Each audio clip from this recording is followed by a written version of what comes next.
बरसों वाले बाबा की 10 लक्षण महापर्व की।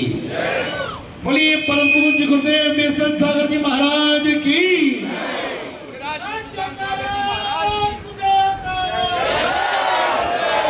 महानुभाव,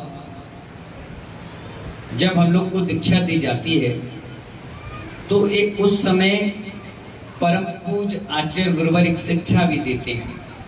वो हमसे कहते हैं, मैत्री भाव जगत में मेरा सब जीवों से नित्य रहे। ये सबसे बड़ा सूत्र वो हमको दीक्षा के साथ शिक्षा में कान में दे देते हैं कि आपको मैत्री भाव जगत के प्राणी मात्र के जीव से रखना है।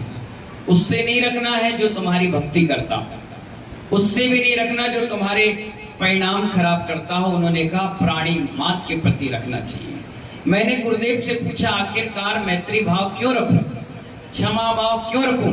कोई हमें मारेगा तो क्या हम जवाब ना दे? कोई हमें धक्का देगा तो जवाब ना दे? कोई हमें कुछ कहेगा तो उसको मुंह शांत ना करें? बोले ये तुम्हारा कर्तव्य नहीं है, ये ग्रस्तों का काम है, मुनियों का काम है, क्षमा करो। मैंने कहा पत्थर मारे तो भी?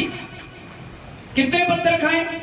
बोले पत्थरों का ढेर भी तुम्हारे सामने लग जाए, तुम्हें चोट लग लग कर, तो भी तुम्हें उसे आशीर्वाद ही देना है। पत्थर का जवाब फूल से देना है, सूल से नहीं देना। मैंने कहा नहीं हुआ सहन तो? बोले वापस लौट जाओ, वापस चले जाओ घर में, क्योंकि मुनि मुद्रा क्षमता की मुद्रा है। राम जी लाल जी काय की मुद्रा है? आपका पैसा लेके कोई भाग जाए, कोई आपको नुकसान पहुंचाए तो आप गाली दे सकते हो, मार सकते हो, जेल भेज सकते हो, गोली चला सकते हो, लेकिन मुनिराज के सामने कितना बड़ा पूर्व परिणामी आ जाए, बंदूक लेके आ जाए, हथियार लेकर आ जाए, यहां तक कि तलवार भी गर्दन में रख दे तो भी कहो धर्म वृद्धि रस्तु। तुम्हें धर्म की वृद्धि हो, तुम्हारे पूर्व परिणाम साथ हो, क्योंकि अगर तुमने एक बार भी हल्का सा भी क्रोध या निदान बंद बांध लिया, एक भाव तो इसमें नष्ट हो जाएगा, मरने के बाद दूसरा भाव अच्छा मिल जाएगा। अगर क्रोध कर लिया तो ना जाने कितने भावों तक तुम्हें भटकना पड़ेगा। मैंने कहा गुरुदेव कुछ अच्छी सरल भाषा में मुझे समझा, ये भाषा मेरे समझ में नहीं आ रही, क्योंकि हम लोग आदिवासी क्षेत्र में रहे, वहां तो लोग बहुत तेज हैं, डबरा के तो बहुत सरल है, बहुत तेज है। मैंने कहा गुरुदेव सरल भाषा में समझा। उन्होंने कहा एक पेड़ के नीचे एक मुनिराज बैठ करके सामायिक और साधना कर रहे थे। आंसू क्या कर रहे थे? सामायिक और साधना कर रहे थे। साधना करते करते उस पेड़ पर महानुभाव सुंदर सुंदर मीठे मीठे फल लग गए। कई वर्षों तक बैठे रहे साधना करने। गांव के चहल पहल करते युवा वहां पहुंचे और उन्होंने देखा, वाह कितना सुंदर फल लगा है। उन्होंने पत्थर उठाया और धमाक से उस पेड़ पर मार दिया। महानुभाव 4-5 फल गिर गए। उन्होंने उठाया और खाने लगे। बोले वाह बहुत मीठे। चोरी कर कर फल खाने का आनंद ही कुछ और होता है। जितना खरीद करके खाने में आनंद नहीं होता रानू, उतना पेड़ से तोड़ने का रहता है। बच्चे 2-3 बार पत्थर मारे और पेड़ से बहुत अच्छे अच्छे फल गिरे। जब पेट भर के खा लिया तो उन्होंने सोचा चलो 2-4 फल और घर बांध कर ले जाएं और लोगों को दें। अब उन्होंने पत्थर जैसे ही मारा वो पत्थर निशाना चूक गया और जाकर उन मुनिराज के सिर पर लग गया। जैसे ही लगा उनका चेहरे से खून गिरने लगा। मुनिराज बैठ करके आंखों से अश्रुधारा गिरने लगी। जैसे आंखों से अश्रुधारा निकली, लड़के पूरे घबरा गए। अरे मुनि महाराज को पत्थर लग गया, मुनि महाराज को पत्थर लग गया। अभी बाबा हमें श्राप देंगे, पता नहीं समाज के लोग क्या कहेंगे। जाएंगे तो माँ पिता पीटेंगे, तुमने एक साधु को पत्थर मार दिया। वो घबरा कर दौड़ कर उनके पास पहुंचे और हाथ पैर ऐसे ऐसे कांप रहे थे, पसीना पसीना हो गए और कहने लगे, हे गुरुदेव हमें क्षमा करो, क्षमा करो। मुनिराज ने कहा, मैं कौन होता हूं तुम्हें क्षमा करने वाला? तुम मुझे क्षमा कर दो। बोले नहीं महाराज जी, गलती हमसे हुई है, हमने पत्थर मारा इसलिए आपको चोट लगी और आपके आंखों से आंसू गिरने लगे, कितनी पीड़ा हुई होगी आपको, क्षमा तो हमें मांगना चाहिए। उन्होंने कहा नहीं, क्षमा मुझे मांगना चाहिए। बोले नहीं, ये उल्टी गंगा है। बोले नहीं, ये सीधी गंगा है। बोले क्यों? बोले तुमने पेड़ को पत्थर मारा। सुनो डबरा वालों बड़े ध्यान से, तुमने पेड़ को पत्थर मारा, खाने को मीठे फल मिले, मुझे पत्थर लगा तो तुम्हारे आंखों से आंसू गिरे, इसलिए क्षमा मुझे मांगना चाहिए। कितने बड़े तपस्वी वो साधु थे जिनके अंदर कितनी बड़ी क्षमा थी। अगर तुम्हें कोई धक्का मार दे पूजा के समय, पूजा अलग थाली गिरती है, तुम्हारे भाव खराब हो जाते हैं। महानुभाव, कितना बड़ा आगम सम्मत उदाहरण मिला कि पत्थर खाने के बाद भी दिगंबर साधु कह रहे हैं आशीर्वाद, जाओ फलो फूलो आगे बढ़ो। तुमने अपनी करनी कर ली, हमें अपनी करनी करने दो, क्योंकि आचार्य कहते हैं कोटि पूजा कोटि सम स्तोत्रम, पूजा कोटि सम स्तोत्रम, स्तोत्रम कोटि सम जाप, जाप कोटि सम ध्यानम, और ध्यानम कोटि सा क्षमा। कितनी बड़ी बात आचार्य कहते हैं, करोड़ों पूजा कर लो। बंटी भाई कितनी पूजा करते हो रोज? 2। 10 लक्षण में कैलाश जी 5, 6, 10, इससे ज्यादा तो नहीं करोगे। और उसके बाद दोबारा फिर मौका कब मिलेगा हरिशंकर अग्रवाल जी? अगले 10 लक्षण में, यानी पूरे 10 दिन और 11 दिन 12 दिन मान लो, तो 200 से ज्यादा तो पूजा आपके नसीब में नहीं लिखी। जब 200 पूजा 1 साल में और 50 साल की उम्र है तो सुरेंद्र चाचा कितनी पूजा हो गई? 10-20 हजार बस ना। आचार्य भगवान अरुण जी ये कह रहे हैं कि करोड़ों पूजा कर लो। कितनी? आपके पूरे अरुण जैन, अभय जैन का परिवार, बच्चा गोद में, पेट में, बाहर अंदर जितना परिवार है, पूरी जिंदगी भर जितनी पूजा कर लो, एक स्तोत्र पढ़ लो भक्तांबर का बराबर। क्या कहा? पूरा एक स्तोत्र पढ़ लीजिए। भक्ता मरपणत मौली मणि प्रभाणा, मुट्योद कम दलित पाप तमो बिताना, सम्यक पड़म जिनपाद युगम युगादा, वालम बलम भव जले पतदाम चलाना। ये स्तोत्र पढ़ लिए, करोड़ों पूजा के बराबर पुण्य मिल जाता है महानुभाव। और ऐसे ही करोड़ों स्तोत्र पढ़ लो। कितना? करोड़ों स्तोत्र पढ़ लो, उसके बराबर 1 बार नमोकार की जाप। 1 करोड़ पूजा कर ली और 1 स्तोत्र बराबर 1 करोड़ स्तोत्र पढ़ लिया, 1 जाप बराबर। आचार्य करें करोड़ों माला फेर लो और 48 मिनट का ध्यान कर लो। करोड़ों जाप कर लो और 48 मिनट का ध्यान कर लो, बराबर पुण्य होता है। और करोड़ों ध्यान कर लो और कहो जाओ तुम्हें क्षमा करता हूं, तब बराबर होता है। क्षमा दान कितना बड़ा।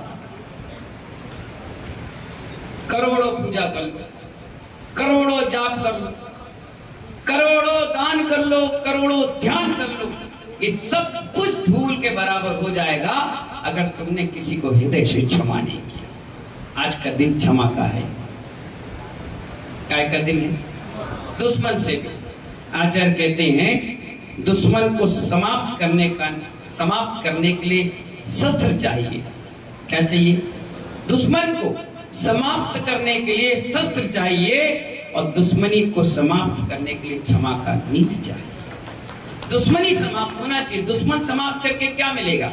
वो आज मर जाएगा, कल फिर पैदा हो जाएगा, कल 2 को लेके होगा, परसों 4 को लेके होगा। नहीं महानुभाव, आज दुश्मन को समाप्त नहीं करना है, हमें दुश्मनी को समाप्त करना है। महानुभाव, जो 36 का आंकड़ा है, बोलते ना आपका और हमारा जमनीरा 36 का आंकड़ा है। 36 के आंकड़े को बस पलटाना है, वो 63 सलाका पुरुषों की द्वारा पूजित हो जाता है। 36 को उल्टा कर दो, राजू कितना हुआ? 63 सलाका पुरुष होते हैं, जिसमें हमारे तीर्थंकर आदि सारे महापुरुष समावित, सारे मोक्षगामी जीव, सारे स्वर्गगामी जीव कितना पुण्य और कितना शुभ आश्रय करते हैं। इसलिए आचार्य कहते हैं आज का दिन बाहर की क्षमा का नहीं है, अंदर का है। आचार्य भगवान कितनी प्यारी प्यारी बात आज क्षमा धर्म के बारे में बता रहे हैं। क्षमा मांगना, क्षमा मांगा आपने और सामने वाले ने भी क्षमा मांगा, लेकिन क्षमा जो मांगता है वो वीर होता है। रिंकू कौन होता है? वीर होता है, वीर। आपने क्षमा मांगी, आप वीर हो गए। और विनोद जी, जिसने क्षमा कर दी वो महावीर होता है। क्षमा मांगना बहुत सरल है, आप किसी से कह दो गलती होगी क्षमा कर दो, लेकिन कोमल चंद जी, हृदय से क्षमा निकलना भी तो चाहिए। लोग आजकल कायर को, जो कायर होते हैं यशवंत भाई, जो कायर होते हैं, लोग ये सोचते हैं कि हमसे क्षमा मांग रहा है, ये हमसे महावीर क्षमा मांग रहा है, तो ये कायर है, मुझसे लड़ नहीं पा रहा है। लेकिन महानुभाव, कायर तुम हो कि तुम क्षमा कर नहीं पा रहे हो। सामने वाला तो हृदय से क्षमा मांग रहा है, उसने तो अपना रास्ता साफ कर लिया कि मैं जब भगवान बनूंगा तो मेरे अंदर ये गुण रहेगा कि मैंने तो क्षमा मांगी, क्योंकि हम पार्श्वनाथ और तुम कमठ जो क्षमा नहीं कर पा रहे।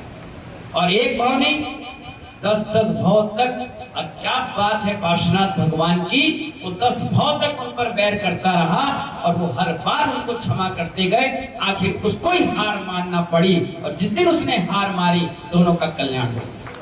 दोनों की गाड़ी एक दूसरे के कारण रुकी थी। जैसे महानुभाव आप हम पे और हम आप पर निर्भर होते हैं, ऐसी दोनों की गाड़ी रुकी रही। आज क्षमावाणी का दिन है। आप यहां से जब उठेंगे ना, जिससे आज तक नहीं बोले, जिससे बात नहीं हुई, किसी से रूठा रुठाई चल रही, किसी का कोई बैर भाव चल रहा, यहाँ तक कि बहन भाई में चल रहा, पिता पुत्र में चल रहा, माँ बेटे में चल रहा, मित्र मित्र में चल रहा, उठने बैठने वालों के बीच चल रहा, आज का धर्म कहता है सबसे पहले उठकर उसके पास जाओ और कहो उत्तम क्षमा। आप अपनी तरफ से कह दो। अगर ये गांठ 6 महीने से ज्यादा बन गई अजय भैया, तो अनंत अनुबंधी कसाय बन जाती है। और ऐसी कसाय बनती है महेंद्र कुमार जी कि वो इस भवानी ना जाने कितने भाव तक भटकाती है। जब तक दोनों आमने सामने नहीं होंगे, क्षमा नहीं मानेंगे, उसने उसको मान लिया, उसने उसको मान लिया, जब तक दोनों की तरफ से सरलता नहीं आएगी, ये चलता चला जाएगा, चलता चला जाएगा, चलता चला जाएगा। इसलिए मुनियों को कहा, मैत्री भाव जगत में मेरा। क्या करो? आपको आगरा का उदाहरण देते। हम लोग 2006 में चतुर्मास कर रहे थे। जब वहां चतुर्मास चल रहा था तो एक भैया आए और बैठते थे 10 मिनट, 5 मिनट, आधा घंटा रोज बैठते थे, रोज सुनते थे प्रवचन, बैठते थे, खूब सेवा भाव करते थे। उनकी 3 लड़कियां थी और एक भैया जैसे वो बैठे रहते थे, वो गए, उसके बाद वो आ जाते थे। उनके 3 लड़के थे और दोनों सगे भाई थे। क्या थे? सगे भाई थे। अब एक दिन क्या हुआ, मैं लेट दरवाजा खोला तो दोनों भाई दरवाजे के सामने खड़े, एक इधर मुंह करे, एक उधर मुंह खड़े। मैंने जैसी खिड़की खोली तो दोनों दिखे। मैंने जैसी नजारा देखा, मेरी नाक गुदगुदाने लगी। मैंने कुछ गड़बड़ है। मैंने गेट खोला, मैंने कहा ठीक हो? बोले ठीक है। तो बोले महाराज जी मैं आता हूँ 5 मिनट बाद। मैंने क्यों? बोले आता हूँ। मैंने सुनो तो? बोले नहीं आ रहा हूँ। चला गया, बड़ा चला गया, छोटा बैठा रहा। मेरे से कह रहा है मैं हूं ना इसलिए भग गया। कायर बुझते। मैंने कौन है ये? कुछ नहीं, कमठ है। मैंने कमठ है मतलब? उसकी बिटिया बैठी थी बगल में। बोले हमारे ताऊ है ये। बोला रे तुम्हारे भैया है? भैया कहां से? कसाई है। चलो बाद में आते हैं। बोले बात क्या है पूरी बताओ। तुम तो चैन से सो जाओगे, मेरी बात घूमते रहेगी। बताओ क्या बात है? बोले कुछ नहीं, हम लोग का बिजनेस साथ में था, साथ में रहते थे, खाते पीते थे, सब थे। अभी क्या 3 लड़के हो गए और मेरी 3 लड़की हो गई। अब मैंने कहा कि भाई थोड़ा बहुत बच्चों के लिए कुछ कर दो, सो ऐंठ गए। एक साथ बैठते थे, बात बिगड़ गई तो दीवार खिंच गई, वो अपने रास्ते हो गए, हम अपने रास्ते हो गए। मैंने कहा तो ये तो सबके घर में होता है, पर इतना कमट और ऐसा बैर तो किसी ने बोले नहीं। ये क्या हो? बोले देख रहे हो छोटी सी 4 साल की, 6 साल की, 8 साल की, ये रक्षाबंधन पे हमने भेज दिया। मैं जाओ, तुम्हारे भैया है नहीं, उनकी बहन है नहीं, तो जाओ राखी लेके जाओ और बांध दो। फिर हम मर गई बहन। ये कोई तरीका? ऐसे कोई भाई है? अरे मैंने कहा भैया पानी उबल रहा है। मैंने ठीक है थोड़ी देर बाद आना, नहीं तो गड़बड़ हो जाएगा मौत। जाओ 5 मिनट बाद वो ताक के बैठा था, वो जाए और आए। बुराई कर रहा होगा मेरा? हाँ बिल्कुल बैरी है। हाँ पता नहीं हमारा ये परिवार का खून है कि कहीं हॉस्पिटल बदल गया, भगवान बचा ले। मैंने कहा हुआ क्या? अरे ऐसा, वो भी अपनी रामायण सुना गया। कभी भी कोई व्यक्ति अपनी बुराई नहीं बताता, हमेशा दूसरे की बताता है। जबकि आचार्य कहते ताली हमेशा दोनों हाथ से बजती है, एक हाथ से तो थप्पड़ पड़ता है। मैंने कहा ठीक है कोई बात नहीं। अब जब भी वो रोज आए बैठे उठे चले, आए बैठे उठे चले, आए बैठे उठे चले, 10 लक्षण का पर्व चल रहा था। एक दिन उनके यहाँ चौका लग गया, चौका लग गया और मेरा पड़गान हुआ। ऊपर वो रहते थे, नीचे ये रहते थे, बड़ा नीचे और छोटा ऊपर। छोटे के भाव हुए, लड़कियां थी, बेचारे बच्चे आते थे। चौका लगा महाराज का। हम चले गए, हम पड़ गए, आहार हुआ। तो जैसे ही मैं निकला तो दरवाजे सारे बंद, सारे दरवाजे बंद पड़े। मैं सीधे ऊपर गया, आहार किया और आया तो नीचे उतरा तो वो खड़े थे। मैंने कहा और ठीक हो? बोले हाँ। महाराज चरण धोना है। मैंने चरण तो धो लेना, ऊपर क्यों नहीं आए? आप जानते तो हो। मैंने कहा मैं थोड़ी ना पैरी हूं, मैं तो मुनि हूं।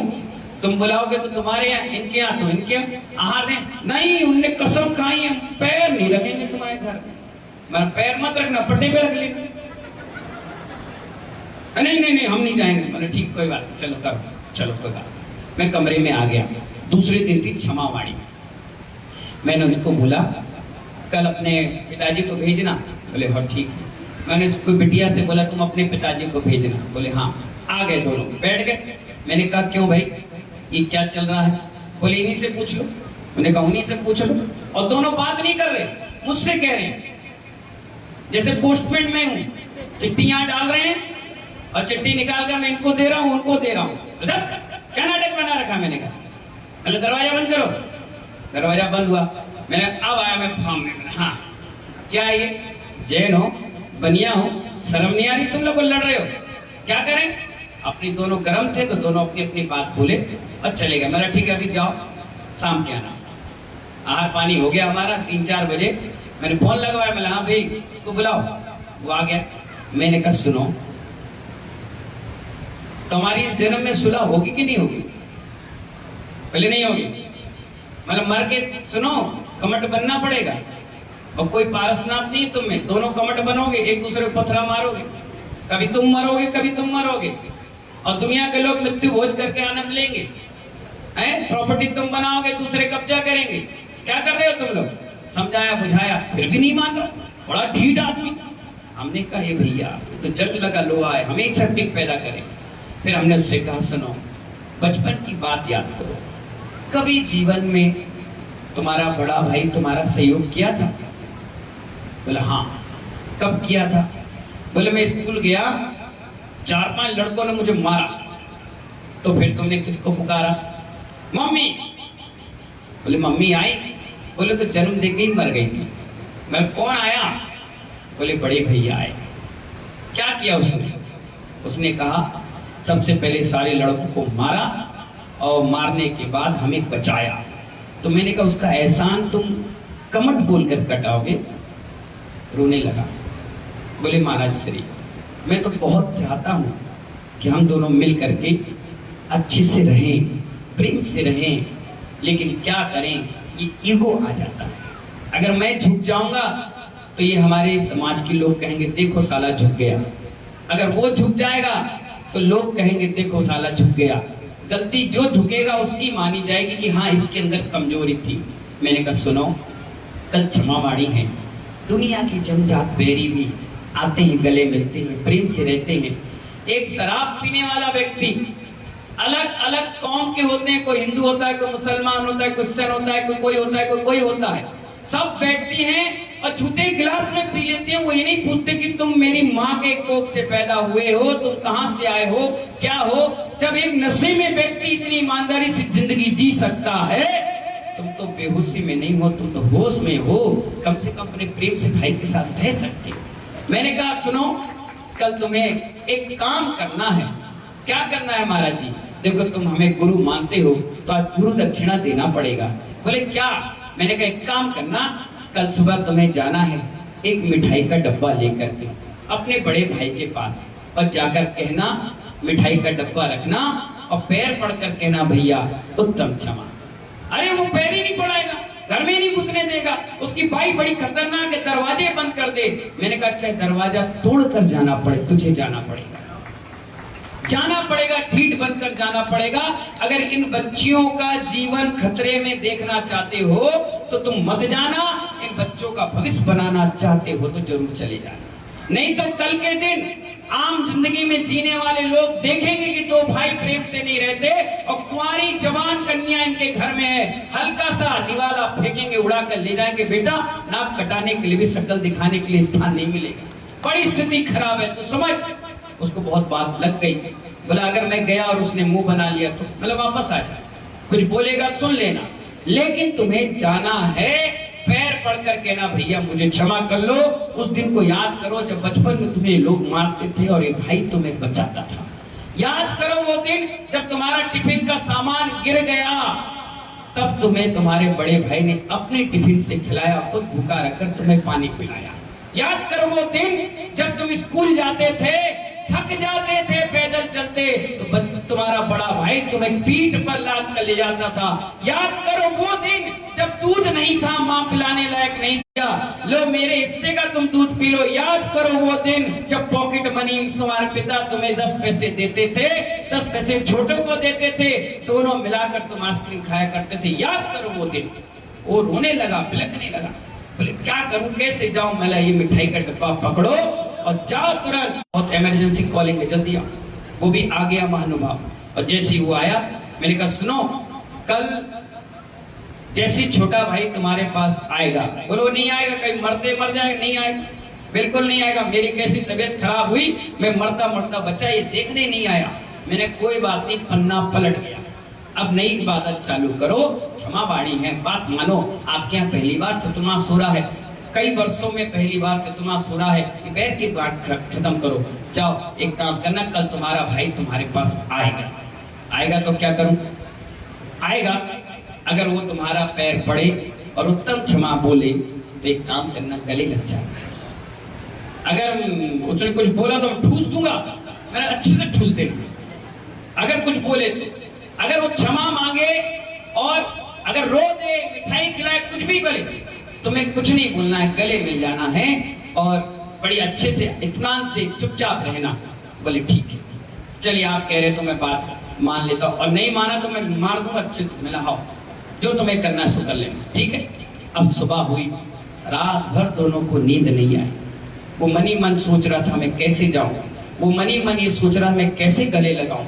ये ईगो, ये कसाई इतनी खतरनाक है, आदमी मरना पसंद करता है, झुकना पसंद नहीं करता।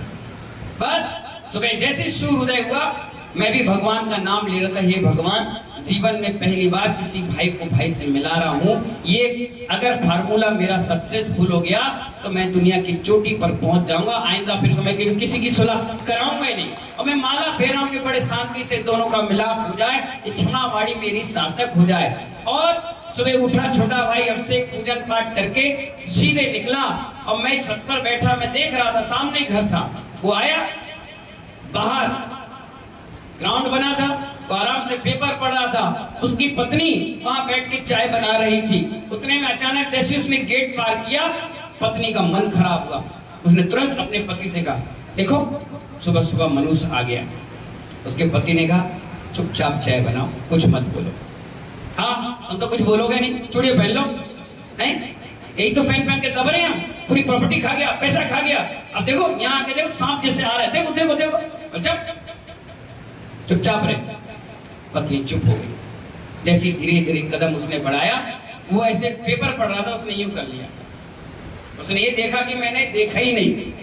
भाई खड़ा हुआ और कहने लगा भैया आज क्षमावाणी है, पैर पड़ा, कहने लगा उत्तम क्षमा। भाई ने पेपर रखा, महानुभाव तो गले से लग गया, गले से लगा और दोनों के दोनों रोने लगे, और इतना रोने लगे कि पूरा मोहल्ला इकट्ठा हो गया। मैं ऊपर से दृश्य देख रहा था, मेरे भी आंसू निकलने लगे। मैंने कहा क्या दृश्य है, राम भरत का एक मिलाप बहुत सुंदर तरीके से हो गया। और उसकी भाभी जो खड़ी थी वो कह रही है क्या हो गया, क्यों रो रहे हो? उसने कहा कई दिनों के बाद कलेजी को ठंडी मिली, आज मेरा भाई मुझसे मिल गया। आज मेरा भाई मुझसे मिल गया, इतना खुश हुए, दोनों के दोनों खुशी खुशी आंसू निकलने लगे।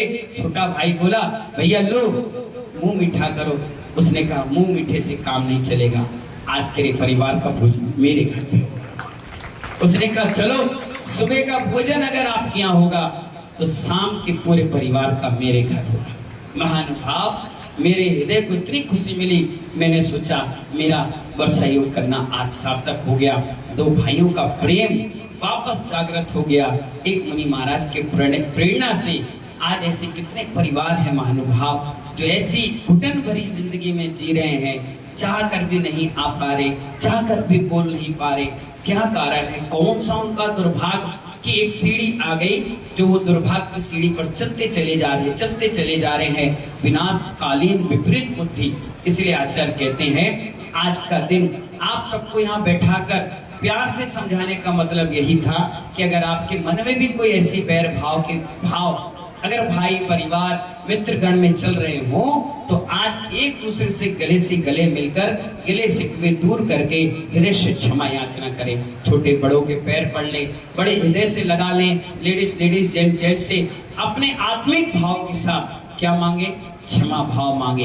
इन्हीं मंगल भावनाओं के साथ उन सभी को आशीर्वाद जो आज इस प्रक्रिया को आगे बढ़ाएंगे और शुरुआत करेंगे अपने बैर की गांठ को खोलने के लिए। जितना हो सके आप सभी लोग क्षमा मांग करके अपने हृदय को पवित्र करें। एक नई इबादत, नई कहानी और नई स्टोरी लिखने का प्रयास करें। इन्हीं मंगल भावनाओं के साथ जय बोले आदिनाथ भगवान की।